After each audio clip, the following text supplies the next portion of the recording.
Welcome back. Parents know finding childcare is time-consuming, expensive, and a little exhausting because, of course, you want your kids to be in the best hands. But once you've found someone you trust, the next challenge begins. How do you build a healthy relationship between your child, your nanny, and yourself, one that supports your child's emotional development without creating confusion or competition? Mikey and Heather are sitting down with journalist Meg St-Esprit to learn more. Yeah, this is a really important conversation because I think we are putting so much trust in this person that's coming into our home. Right. Meg, we're so happy to have you here for this conversation. And we wanted to start with just the signs that this is happening. It's fairly low chance that it will. Right. It's not a common thing that happens. I think in the situations it does happen, you'll see, maybe the child has a really hard time separating from the nanny, or maybe they're very emotionally dysregulated.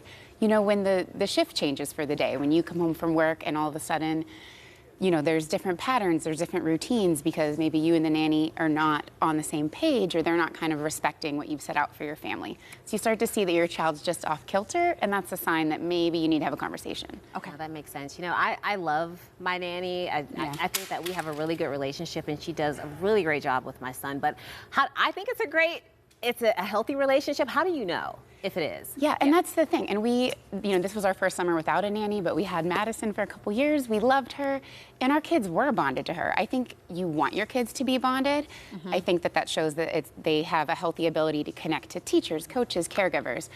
So I think you'll know when you see that transition going really well, when you walk in the door, when your child's excited to see the nanny but excited to see you, then you know you've got something that's clicking. Yeah. I just had this conversation over the weekend with a girlfriend of mine about how having even just one positive relationship, one positive role model in your life can mean such a difference in the success rate for children. Yes. So we want those healthy relationships. And we rely so much on these people who are coming into our home to help. So how does it help them grow? What were you able to find out from all this? Yeah, like you said, there's lots of really fascinating data. The fact that your child can bond with a nanny, bond with a teacher, a coach, those special people, is really rooted in the fact that you gave them good bonding skills.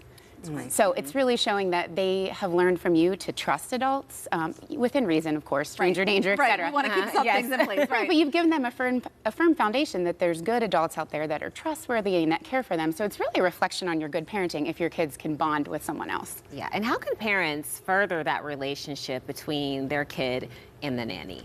It's really about getting on the same page. I know at the beginning of the summer, we kind of set out what our expectations are, even, what they need to do after a meal, clean up, etc.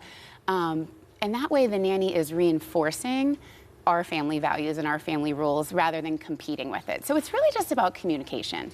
I do think some of this, too, is us putting our feelings on other people. Oh, yes. Because especially if you have a younger child, there's this feeling that, oh, I'm being replaced. Oh, they don't want to be with me. It can even happen if if it's a mom and a dad and you see baby is all of a sudden wanting dad more than you. Yeah. There can be this little bit of jealousy, this tug that you feel like, why isn't it me? Why do they want the nanny more than me? Absolutely. Or grandma. We had that in our family a lot with Gaga. Yeah. Now they're teens and tweens, they pretty much just want their friends. That's right. But yeah, it does feel like that. And I think that's when we go back and remind ourselves the reason they love and care about this person is because I gave them that good foundation. Right. Yeah. That's happened to me more than once. Oh, yeah. But I'll also add daycare into this because that was a big step for me to be able to let go in that capacity. But the fact that he has a wonderful daycare, he has wonderful teachers there, and so even though I'm at work, I feel comfortable leaving him there, and that would be the same case with a nanny or a babysitter. Absolutely. We use daycare and nannies. I worked at Tender Care, local chain, earlier in my career, and I will tell you, your kids talk about you all day when you're not there. Right. You're on their mind. Oh, right. So, sometimes embarrassing stories, too. Oh, they love to do that. Things, be careful what happens at home. Yeah. Meg, thank you so much. Really good information. All right, we'll link you up to Meg's full article. Just head to kdka.com/talkpittsburgh.